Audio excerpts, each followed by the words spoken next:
Man, Jack, I gotta tell you, man, if you really want to be with Kate, I mean, there's your shot, man. You better take it.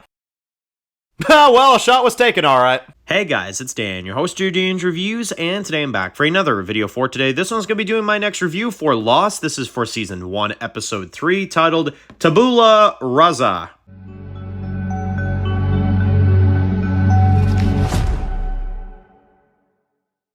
Alright guys, this one's going to be doing a review today. This one's going to be doing a review for Lost. This one's going to be doing my next review for Season 1. This is for Episode 3, titled Tabula Rasa. So, I gotta be honest, I have no idea what the I have no idea what the hell that means. But this episode, y'all, seriously, oh my lordy, this was good. I mean, this was some damn good. Holy shit. So, we are 3 episodes in now. We are learning a little bit more about our characters, which I really am enjoying the format and the structure of this first season already. I like that every episode is kind of like an adventure with a certain character, you know what I'm saying? This episode in particular being with Kate, we learn about her past a little bit. We learn a little bit about what's going on with her. She is originally called Annie, and we learn that in this episode as we basically tell a flashback of her when she had absolutely nothing. She had nowhere to stay. She had nowhere to go. She had a mugshot from some kind of, crime or whatever. Definitely feels like it was a false, allegations and stuff. But either way, she's been through it, and she sneaks into this like farmer's land or whatever, right? He kind of finds her in the middle of the night, and he's like, "What are you doing here?" And they get to talking, and she basically makes a deal with him that it's like, okay, look, like, you can stay here, honestly, for a good while if you want. I need somebody to help me out anyway. I got a huge mortgage to pay off, you know what I'm saying? So you can help out with some work, and, you can help out, and you can stay around here and stuff, and, I can help you out. So she accepts, and we kind of see in between the episode, some current day stuff goes down. But basically what ends up going down in the flashback, we'll cover this first, basically. We've got him that decides to sell her off to this guy, right? So it's a pretty insane scene. Because of how much he wants to maintain his property with his mortgage and stuff, he leads her out, lures her out there and stuff like that, and basically says, like, I'm going to have to do it, So she, which I felt really bad for her in this scenario because she just wanted to leave. She just wanted to get the hell out of there, But anyway, you got this really exciting scene where she makes the friggin' truck flip. They go off the road, and she does try to save his life regardless. She tries to save him and stuff like that. Doesn't work. The guy finds her either way, points a gun to her, and that is how we see her on the plane in the first episode as prisoner with this guy that they're trying to save, right? So that was the flashback, and I loved it too. It was great because then it plays into the current storyline that we got going on this episode with the guy that, obviously was on the plane with her, right? And he is, bleeding out badly. He's barely conscious and stuff like that. But the question is, right, that everybody has, especially Jack, like, is Kate evil? Is there something that she's not telling us? You know what I'm saying? And they're kind of on edge about that. They don't really know, what's wrong, right? And you got Sawyer in this one, who Sawyer is very, very just trigger happy. He's ready to go in there and kill this guy if he wants to.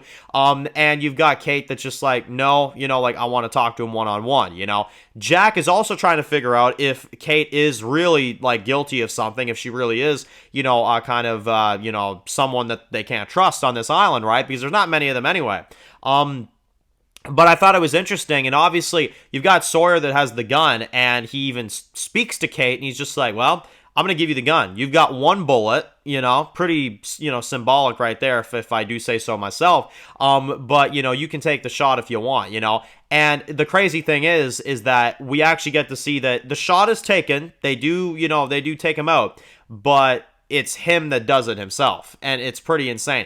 And it doesn't work the first time. Sawyer shoots him, but it only injures him.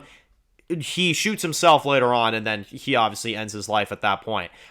Which, I mean, you can't keep this guy alive. You can't. I mean, he's a burden for all of you. He's going to be a waste on resources, and honestly, you need resources. That's the unfortunate thing about this show, and that's the realism that I enjoy about it so far, is that it really feels real. It feels like, okay, we can't waste any more resources on this guy, Eventually, you're going to have to pull the plug, and that's dark, man. That is. It's really dark.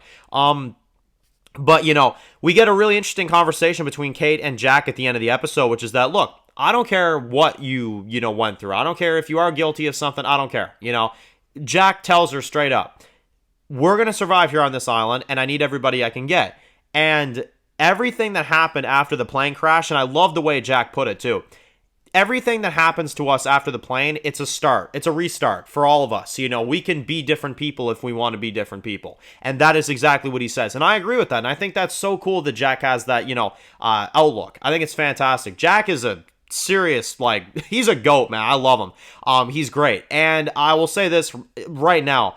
I love the bond between Kate and Jack. It's my favorite one on the show. It's absolutely incredible. It's very well done. And, like I said, I don't know if it's going in a romantic direction. I'd be all right with that if that's what they were doing with it. Or if it's just a really, close friendship, would be fine with that as well. But I'll tell you one thing right now. It's really good. It's really good. And this episode was insane. Now, the only other thing we kind of get this episode that's kind of a side plot is we do get the dog that comes back in this one that, of course, they've been looking for and stuff. The kid finally finds his dog. I thought that was kind of cool as well, too. But for the most part, that's episode 3. It was a big Kate-focused episode, big backstory for her, and it was really fantastic, too. I loved it.